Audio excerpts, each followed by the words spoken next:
Morning students. देखो आज हम साइंस में पढ़ेंगे मानव का श्वसन तंत्र। सेकंड चैप्टर का रिवीजन चल रहा है। टॉपिक है मानव का श्वसन तंत्र। देखो मानव के श्वसन तंत्र की अगर हम बात करें तो मानव के श्वसन तंत्र में दो भाग है। एक तो ऊपरी श्वसन तंत्र और एक है निचला श्वसन तंत्र। ऊपरी श्वसन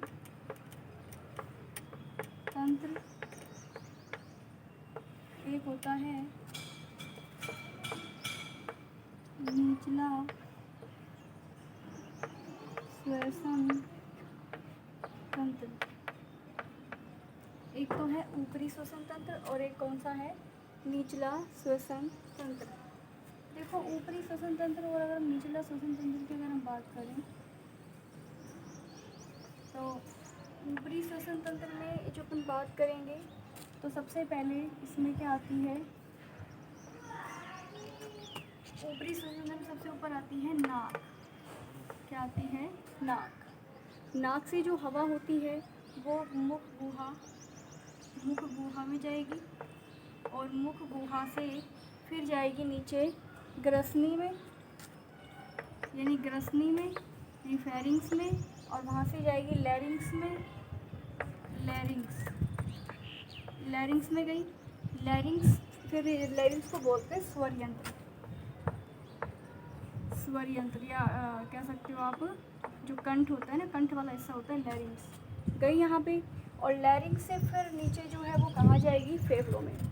ये है निचला श्वसन तंत्र। निचले श्वसन तंत्र में क्या आ जाएंगे, फेफड़े आ जाएंगे। तो इसमें पहले जो है वो आएगी प्राथमिक श्वसनी,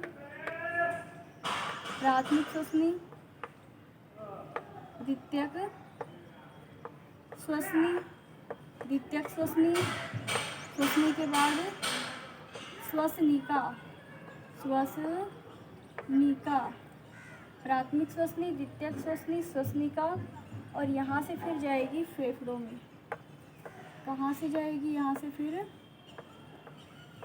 फेफड़ों में। कहाँ जाएगी, फेफड़ों में। तो मेन जो निचला श्वसन तंत्र होता है वो यहीं पर होता है, फेफड़ों में। और फेफड़ों में लास्ट में आपको मिलेंगी एल्वेलाई या वायु कूपिकाएँ। क्या मिलेगी, एल्वेलाई या वायु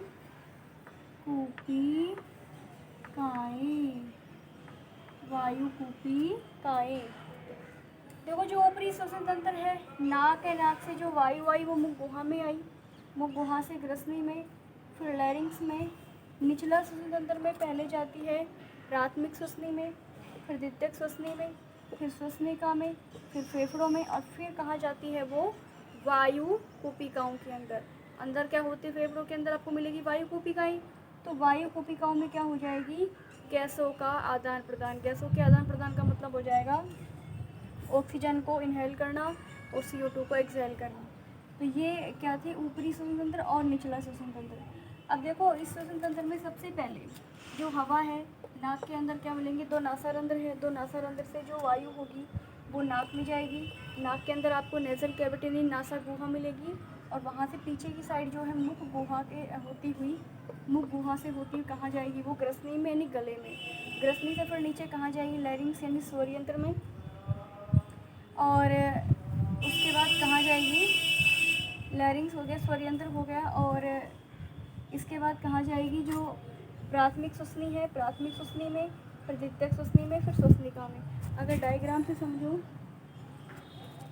पक्षियों में इसी लैरिंग्स को सैरिंग्स भी कहते हैं क्योंकि उनमें आवाज़ के लिए जो होते हैं वो मधुर आवाज़ निकलती है उनके कंठ से, इसलिए उनको सैरिंग्स कहते हैं पक्षियों के अंदर। देखो किस तरीके से ये प्राथमिक श्वसनी, द्वितीयक श्वसनी होती है।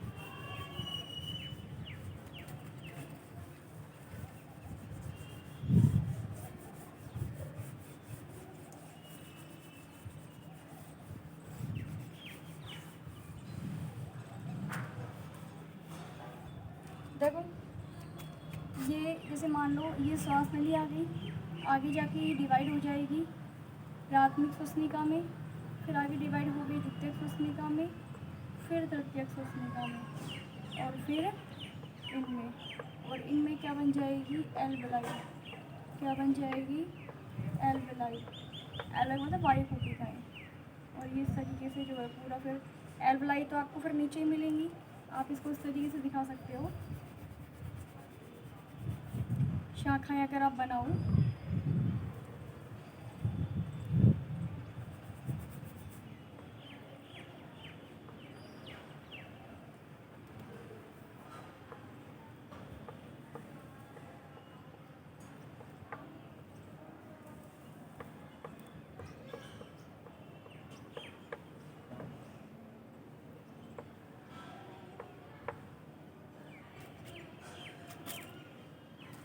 देखो ये वाली को बोलेंगे अपन प्राथमिक श्वसनी। प्राथमिक श्वसनी,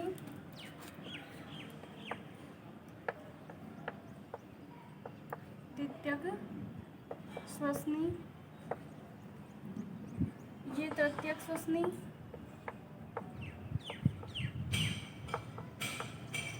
लास्ट में आपको क्या मिलेंगी, वायु कोशिकाएँ। वायु कोशिकाएँ या एल्वलाई। देखो ये फेफड़ों के चारों तरफ आपको ना एक मेम्ब्रेन मिलेगी जिसको अपन बोलेंगे प्लूरल मेम्ब्रेन। क्या है ये, प्लूरल मेम्ब्रेन। ये प्लूरल मेम्ब्रेन है।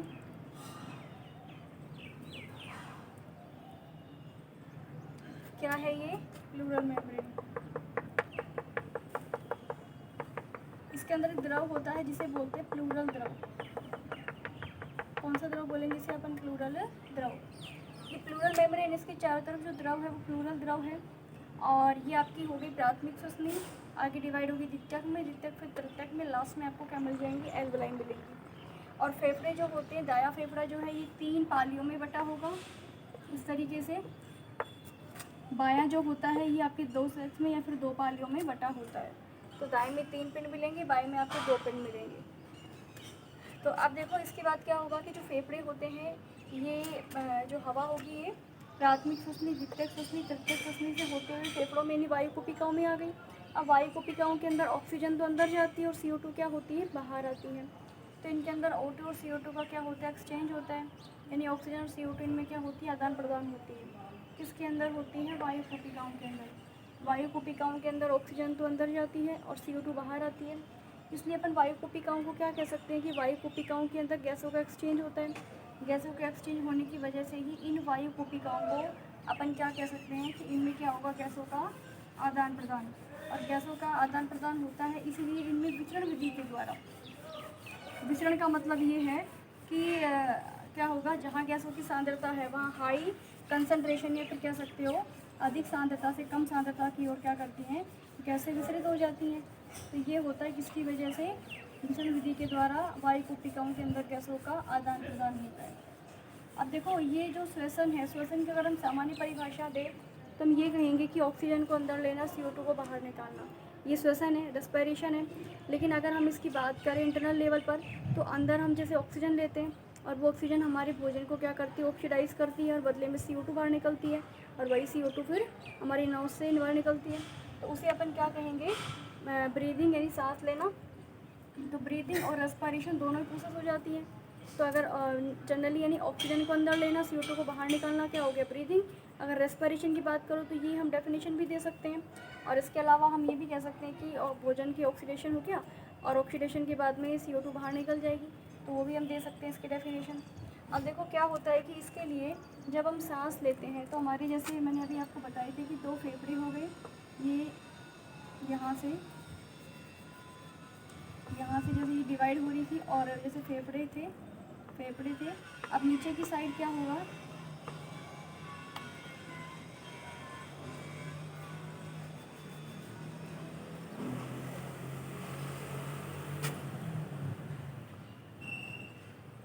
यहाँ पर गुंडाकार क्या होता है, चपटा डायफ्राम होता है, गुंडाकार। इनमें इंटरकोस्टल और इंट्राकोस्टल अंतरापर्शुक और अंतःपर्शुक पेशियाँ मिलती हैं। ये याद रखना, 2 पेशियाँ होती हैं, अंतःपर्शुक और एक होती है अंतरापर्शुक।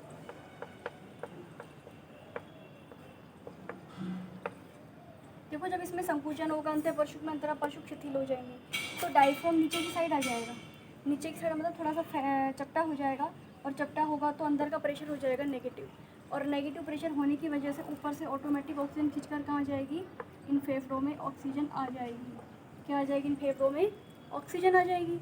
इसके बाद क्या होगा, जैसे ही अंदर CO2 की सांद्रता बढ़ेगी, तो ये जो डायफ्राम है ये वापस से गुमदाकार हो जाएगा, और डायफ्राम गुमदाकार होगा तो ये जो CO2 होगी इस पर प्रेशर बनेगा, और CO2 जो एल्वेलाई के अंदर बनी है किससे, विसरण विधि के द्वारा, वो यहाँ से बाहर निकलेगी विसरण विधि के द्वारा, क्योंकि ऑक्सीजन तो काम में आ जाएगी अंदर, और बदले में भोजन के ऑक्सीडेशन से क्या बनी, CO2।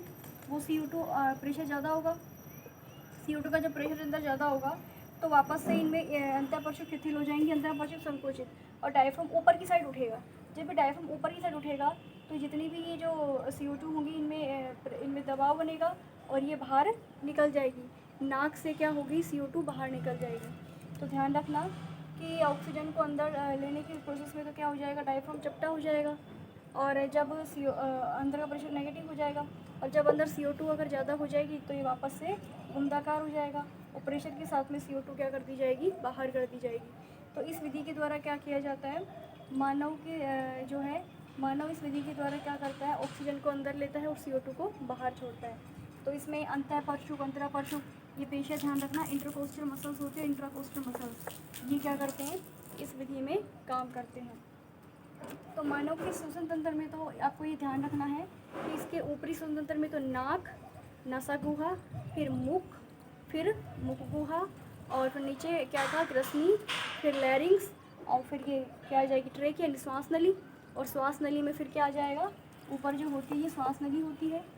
श्वास नली के बाद में आके डिवाइड हो जाती है श्वास नली किसमें, प्राथमिक श्वसनिका, द्वितीयक श्वसनिका, तृतीयक श्वसनिका, लास्ट में एल्वेलाई, और एल्वेलाई के बाद में फिर ये डायफ्राम, फिर आगे डायफ्राम।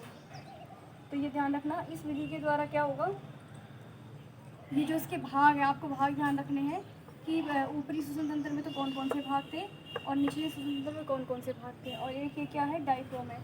डायफ्राम की जो पेशियाँ होती है एक बार उसको गुमदाकार कर देती है और एक बार उसको क्या कर देती है, चपटा कर देती है। तो इस विधि के द्वारा इनमें क्या किया जाता है, श्वसन की विधि होती है। तो इसके अलावा एक चीज़ और आपको ध्यान रखनी है, देखो जो हमने ये मांसपेशियाँ बताई थी, ये जो अंतःपरशुक अंतरापरशुक है, ये श्वसन में तो काम करती ही हैं, और इसके अलावा क्या करती हैं, जो ये डायफ्राम होता है ना, डायफ्राम को क्या करने के लिए, डायफ्राम को ऊपर जैसे हम सांस लेते हैं तो पेट जो होता है हमारा ऊपर नीचे होता है, तो वो पेट नहीं होता, पेट के अंदर क्या होता है, ये डायफ्राम वाला हिस्सा होता है जो ऊपर नीचे होता रहता है, यानी कभी चपटा होता है, कभी शिथिल हो जाता है, फिर चपटा, फिर शिथिल। तो ये जो डायफ्राम होता है इसको तनुपटी भी कहते हैं। ये तनुपटी क्या करता है, श्वसन की क्रिया में भाग लेता है। आज के लिए इतना ही, थैंक यू।